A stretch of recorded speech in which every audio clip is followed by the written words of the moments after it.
BNP পরিবারের ভাইয়েরা, বন্ধুরা, মুরব্বীরা তারেক রহমানের কথা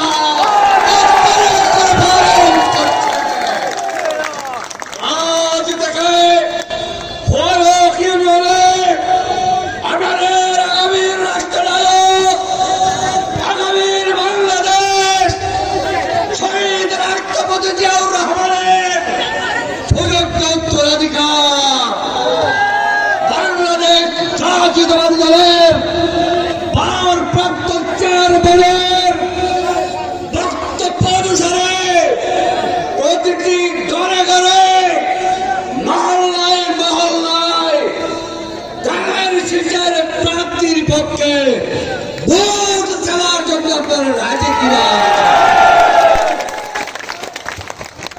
আজকের ভোট, আজকের এই জনসভা, আজকের এই কর্মী সম্মেলন শুধুমাত্র বিএনপি। আমাদের ফরক ইউনিয়নে যারা যুবদল আছেন, কৃষক দল আছেন, ছাত্র দল আছেন, চেয়ারে বসবেন না, শান্তি শৃঙ্খলা আপনারা রক্ষা করুন। আমরা এখন বক্তব্য পড়ে দেব। এখন পতাকা উত্তোলন হবে, ফলক উত্তোলন। 1 নম্বর ওয়ার্ড